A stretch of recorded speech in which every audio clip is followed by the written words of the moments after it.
네, 오늘은 창세기 49장 27절, 28절 말씀을 공부하겠습니다. 같이 한번 한 목소리 읽겠습니다. 시작. 베냐민은 물어뜯는 일이라. 아침에는 빼앗은 것을 먹고 저녁에는 움킨 것을 나누리로다. 이들은 이스라엘의 12지파라. 이와 같이 그들의 아버지가 그들에게 말하고 그들에게 축복하였으니 곧 그들 각 사람의 분량대로 축복하였더라. 아멘. 이 말씀을 공부하겠는데요. 오늘 본문은 야곱이 베냐민을 축복하는 내용입니다. 먼저 27절을 보겠습니다. 베냐민은 물어뜯는 일이라. 아침에는 빼앗은 것을 먹고 저녁에는 움킨 것을 나누리로다. 이렇게 축복해 주는데요. 베냐민은 야곱이 라헬을 통해서 낳은 막내 아들입니다. 그런데 베냐민은 물어뜯는 일이라는 거예요. 이것은 베냐민 지파의 난폭성을 예언한 것입니다. 이 예언은 사사기 19장 20장에 보면 이 예언이 성취된 것을 볼 수 있는데요. 사사기는 이스라엘 지파들이 각기 자기 소견에 옳은 대로 행하던 그야말로 이스라엘의 타락한 시대 중에 시대입니다. 그 중에 베냐민 지파는 그 타락함과 그 난폭함이 으뜸이었습니다. 사사기 19장에 보면은 베냐민의 불량배들이 한 레위인의 집에 들어가서 그의 첩을 밤새도록 능욕하고는 쓰러진 그를 방치해 두어서 그를 죽게 만드는 사건이 발생합니다. 그래서 이제 20장에 보면은 이스라엘 지파가 이 소식을 듣고 평화적인 해결을 위해서 베냐민 지파에게 그 범죄자를 내주도록 부탁을 했는데 베냐민 지파는 그것을 거절합니다. 그리고는 오히려 그들은 그들의 형제인 이스라엘과 싸우고자 했습니다. 사사기 20장 12절부터 14절까지가 그 말씀인데요. 제가 읽어보겠습니다. 이스라엘 지파들이 베냐민 온 지파의 사람들을 보내어 두루다니며 이르기를 너희 중에서 생긴 이 악행이 어찌 됨이냐. 그런즉 이제 기브아 사람들 곧 그 불량배들을 우리에게 넘겨주어서 우리가 그들을 죽여 이스라엘 중에서 악을 제거하여 버리게 하라 하니 베냐민 자손이 그들의 형제 이스라엘 자손의 말을 듣지 아니하고 도리어 성읍들로부터 기브아에 모이고 나아가서 이스라엘 자손과 싸우고자 하니라. 이렇게 기록하고 있습니다. 이렇게 해서 베냐민 지파는 김일성이처럼 동족 상잔의 비극을 초래하게 되는 것입니다. 그로 인하여 서로 피 터지는 싸움을 통해서 얼마나 많은 이스라엘 사람들이 죽었는지 모릅니다. 물론 최종 결과는 베냐민 지파가 패배하게 되고 그들은 겨우 600명만 남게 되어서 그들은 이스라엘 지파 중에서 가장 작은 지파로 전락하게 됩니다. 그렇다면 베냐민은 왜 이렇게 물어뜯는 일이가 되었을까요? 그것은 그의 슬픔이 그렇게 만들었다고 생각됩니다. 베냐민의 슬픔이 무엇입니까? 그것은 그의 어미 라헬이 자기를 낳다가 산고로 죽은 슬픔입니다. 어미는 슬픔이에요. 라헬은 그를 낳으면서 자기가 죽게 되자 그의 이름을 베노니라고 불렀는데 그 이름의 의미가 무엇인지 아십니까? 슬픔의 아들이라는 뜻입니다. 슬픔의 아들. 그 라헬이 말한 대로 베냐민은 자라면서 늘 어미 잃은 슬픔에 젖어 있게 되었던 것이고 그런 것이 그의 성격을 난폭하게 만들었고 급기야는 자기 형제들에게 반감을 품게 되지 않았나 생각을 해보게 되는데요. 그래서 이 베냐민에 대한 예언은 곧 아담 안에서 죄인으로 슬프게 태어남으로 인해 그 죄성을 따라 피차 물고 물리며 쉬지 않고 싸우고 사는 인생들을 상징한다고 볼 수 있는 것입니다. 그런데 이 베냐민은 아침에는 빼앗은 것을 먹고 저녁에는 움킨 것을 나누리로다. 이렇게 말했습니다. 이 말은 처음에는 물어뜯는 이르로서 빼앗은 것을 먹게 되지만 나중은 자기의 것을 형제들과 나누는 자가 된다는 것입니다. 즉 이것은 베냐민 지파는 처음에는 난폭했지만 후에는 완전히, 이게 중요합니다, 완전히 완벽하게 다른 모습으로 바뀌게 된다는 예언의 말씀입니다. 실제로 베냐민 지파는 솔로몬이 죽고 이스라엘이 남북으로 분열되었을 때 예루살렘 성전을 지켜야 한다는 거룩한 자존심으로 유일하게 유다 편을 들었던 것입니다. 그리고 훗날에 눈물로 남유다의 멸망과 회복을 전한 예레미야 선지자, 또 이스라엘 백성들이 하만으로 말미암아 다 죽게 되었을 때 자기 목숨을 걸고 이스라엘을 구해낸 에스더와 그의 숙부 모르드게가 이 베냐민 지파였음을 통하여 이 예언이 성취된 것으로 볼 수 있는 것입니다.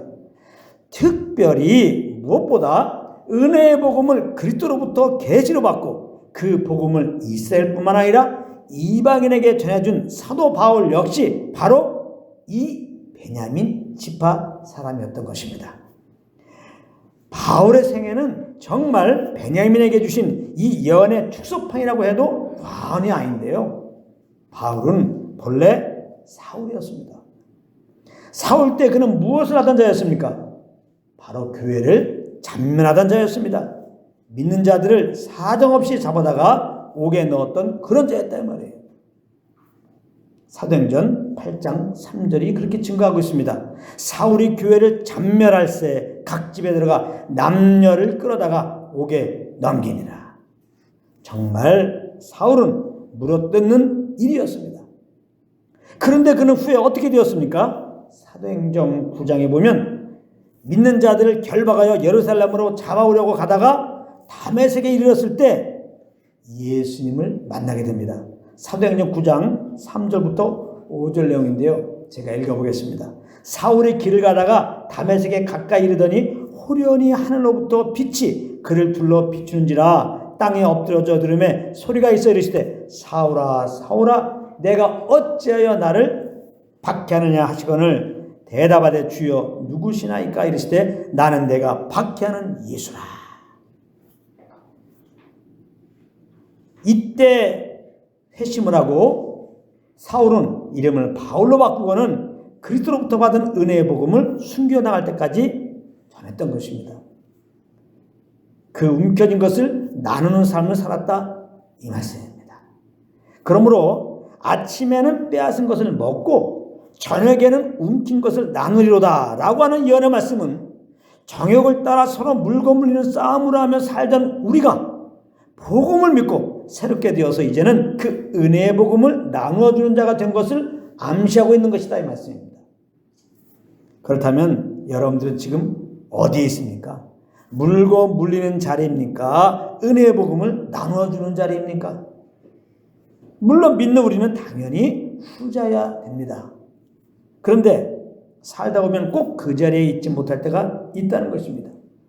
그 이유가 무엇일까요? 성령을 따라 행하지 않아서 그런 것입니다. 성령께서 주시는 그 소원함을 따라 행하지 않으면 당장 저부터 물어뜯는 이리로 살게 되는 것입니다. 바로 형제를 판단하고 비난하는 자리에 가게 됐다 이 말씀이에요. 우리는 아직 죄가 있는 육신이 있고 있어서 그런 것입니다. 그래서 우리는 성령을 따라 살기에 힘써야 하는 거예요. 이 말은 잘 들으세요. 이제 우리가 성령 인도도 공부하지만 지금부터 전하는 말씀을 잘 들으십시오. 굉장히 중요한 말씀을 전합니다. 성령을 따라 살기에 힘써라 그러니까 성령을 따라 살기에 노력한다 이 말이에요.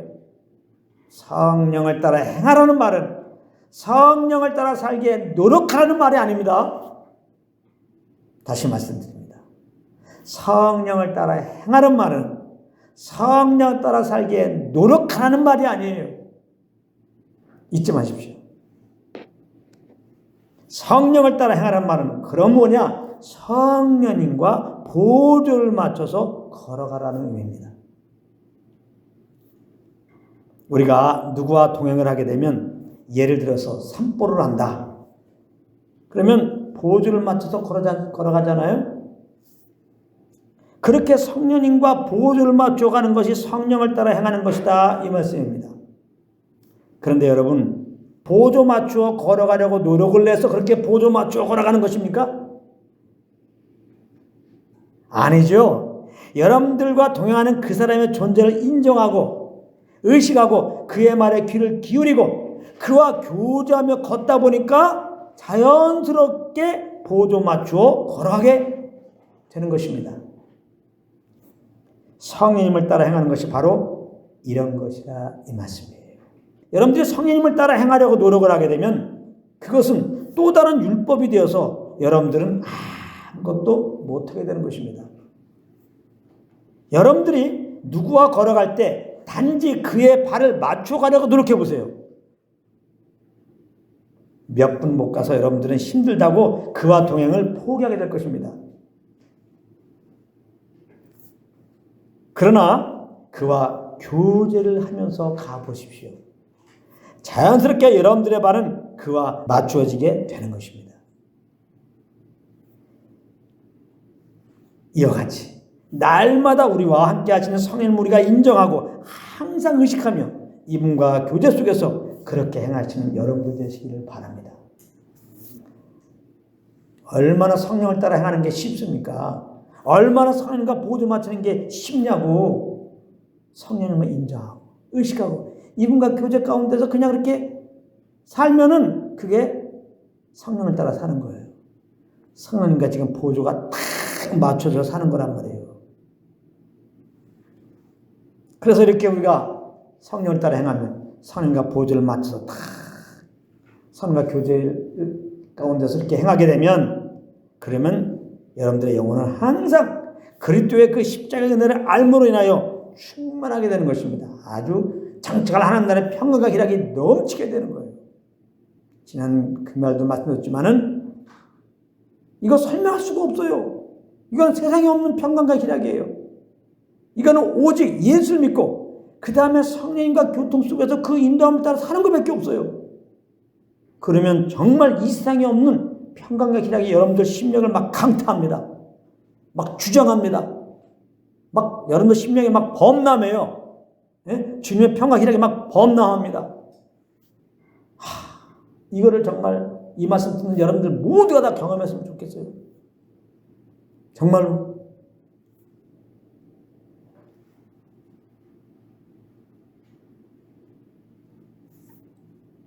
그래서 날마다 여러분들이 그렇게 성령을 쫓아 행하다가 정말 예수 그리스도의 십자가의 은혜로운 알므로 말미암아 주님의 평강과 희락이 막 여러분들 영혼에 막 범람을 해가지고 이제는 만나는 영혼들에게 그 받은 은혜의 분량대로 은혜의 복음을 나누어주는 자리에 가시게 되시기를 우리 주 예수 그리스도 이름으로 축원합니다.